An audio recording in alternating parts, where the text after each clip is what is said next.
Goldilocks and the Three Bears. Once upon a time, there were three bears who lived in a house of their own deep in a forest. One of them was a little bear, one a medium-sized bear, and one a big bear. They each had a bowl for their porridge, a small bowl, a medium-sized bowl, and a great bowl.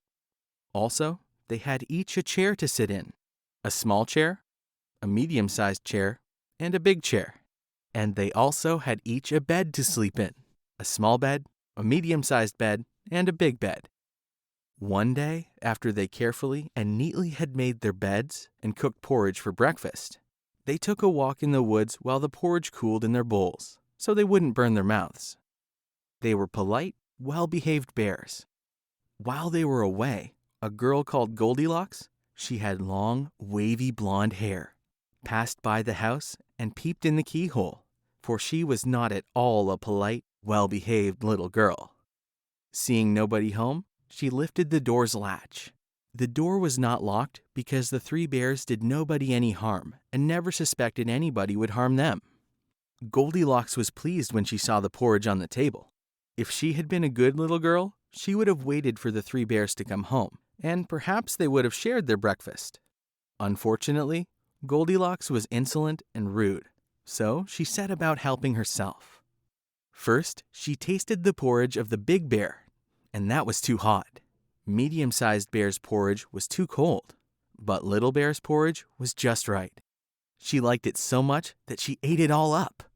After Goldilocks finished breakfast, she sat down in the chair of the big bear, but it was too hard for her. Medium-sized bear's chair was too soft, but little bear's chair was just right. She sat in little bear's small chair so long that the bottom of the chair came out, and she fell to the ground, which made her very cross. Determined to rest, Goldilocks went upstairs into the bedchamber. First, she tried to lay on the big bed, but it was too high. Then, she tried to lay on the medium-sized bed, but it was too low. Finally, she tried the little bear's bed, and it was just right. She covered herself up comfortably and fell asleep. By this time, the three bears thought their porridge would be cool enough for them to eat, so they came home for breakfast. Careless Goldilocks had left the spoon of the big bear standing in his porridge. "Somebody has been at my porridge," said the big bear. Then the medium bear also saw her spoon stuck in the middle of her porridge. "Somebody has been at my porridge," said the medium-sized bear.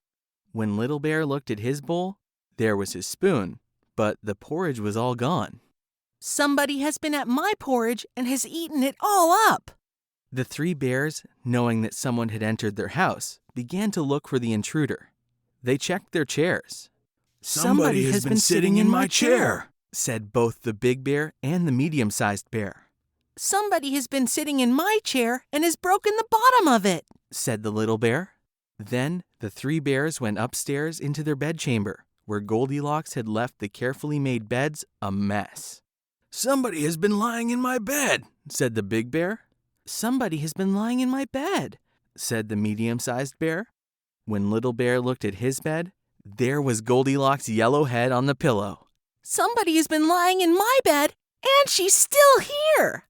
In Goldilocks' sleep, the great, gruff voice of the big bear sounded like no more than the roaring wind.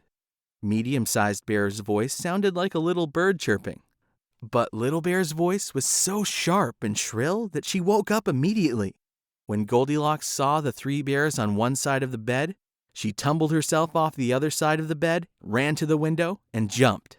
No one can say whether she ran deep into the forest and was lost, or found her way home and got whipped for being a bad girl.